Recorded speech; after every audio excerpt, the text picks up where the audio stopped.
C'est une contribution extrêmement originale puisqu'elle est collective. Je le rappelle, les territoires voisins, Voironnais, Grésivaudan, Ville de Grenoble, syndicat mixte des transports en commun, établissement public du SCOT, sur justement ce sujet du débat public sur le nœud ferroviaire lyonnais. Pourquoi, finalement, un territoire comme celui de la métropole viendrait apporter contribution avec force sur un sujet qui concerne notre métropole voisine, sœur, la métropole de Lyon.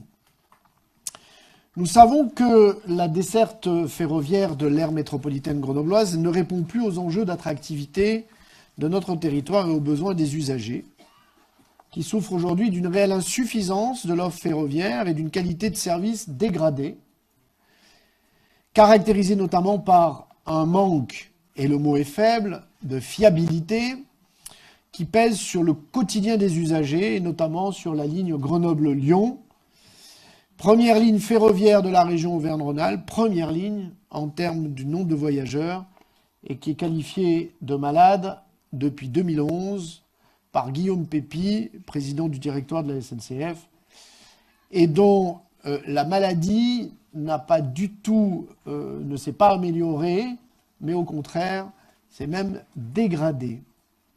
L'enjeu est donc immense car la situation de saturation de la desserte ferroviaire de notre métropole, déjà constatée, risque de s'amplifier fortement et rapidement, alors qu'il importe pourtant, au regard des enjeux écologiques, de santé publique, de rendre clairement le train attractif et d'y attirer toujours plus d'usagers, en particulier ceux qui dépendent aujourd'hui de leur voiture pour se déplacer et qui pourraient récupérer du pouvoir d'achat en empruntant le train. C'est un pas à franchir pour certains qui est conditionné d'abord et avant tout à ce que le train soit fiable et que les horaires soient respectés, que les fréquences soient régulières et soient renforcées, voire que les temps de parcours soient plus attractifs. Bref, que l'on soit sûr que lorsqu'il y a une correspondance à prendre, nous puissions la prendre et que nous ne parions pas forcément sur la correspondance suivante, ou voire même pas la suivante, mais celle d'après. Puisque nous sommes à ce niveau-là aujourd'hui. Et c'est une priorité pour la métropole, très clairement, qui est mobilisée fortement en la matière et qui n'a eu de cesse de sensibiliser l'ensemble des acteurs sur de tels enjeux. Une mobilisation qui se traduit aujourd'hui par une contribution de la métropole au débat public sur le nœud ferroviaire lyonnais. Et comme je l'ai dit, une contribution qui a associé les acteurs que j'ai évoqués, le Grésivaudan, le Voironnais, le SMTC, le SCOT de la région grenobloise et la ville de Grenoble. C'est une mobilisation qui s'est traduite déjà depuis plusieurs mois. Rappelons-nous le fameux comité de pilotage de septembre 2018 par une nouvelle dynamique partenariale en faveur de la desserte ferroviaire et plus particulièrement en faveur de l'amélioration de la ligne Grenoble-Lyon. Mesurons le chemin parcouru collectivement dans ce territoire pour obtenir ici un alignement des planètes de l'ensemble des acteurs, qu'ils soient du bloc communal, le département, la région, les parlementaires. Et il nous manque juste une dernière planète qui devrait s'aligner ou pas, qui est finalement l'État, à un moment donné, dans tout simplement l'accompagnement de la dynamique locale. Et je dis bien l'État, parce que SNCF Réseau n'est qu'un opérateur de l'État.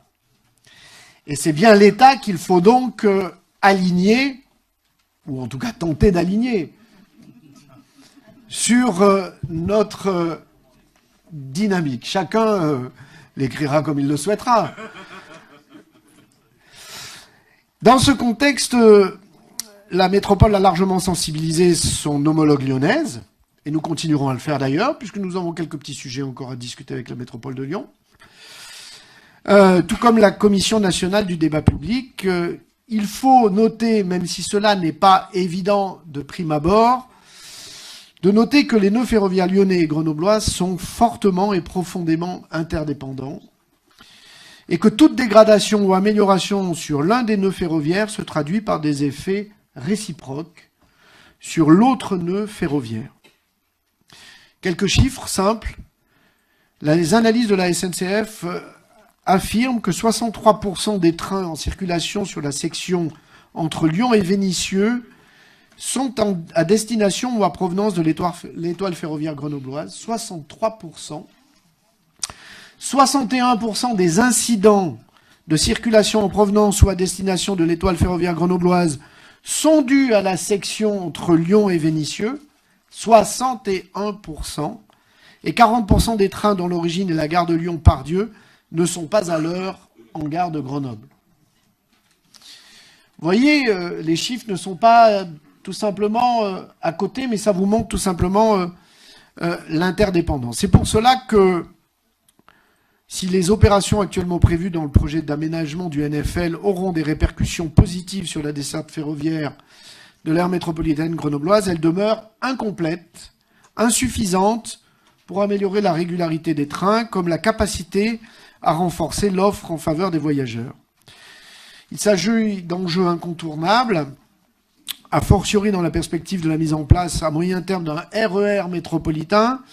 On en a beaucoup parlé déjà ici, au syndicat mixte des transports en commun, qui doit constituer la colonne vertébrale, l'architecture mère du réseau de transport collectif, grâce à une desserte au quart d'heure en pointe entre les gares de Rives et de Brignoux, mais de plus loin encore, de Saint-Marcelin jusqu'à Brignoux, et à la demi-heure entre les gares de Grenoble et de Clair. Par conséquent, et c'est le sens de cette contribution que nous avons partagée il y a quelques jours au Stade des Alpes lors d'une réunion publique, le projet d'aménagement du NFL doit être complété pour la modernisation du projet d'aménagement de la section Grenoble-Moiran, et notamment par un doublement des voies à moyen terme à l'image du doublement prévu entre Grenay et Vénissieux à l'entrée du nœud ferroviaire lyonnais.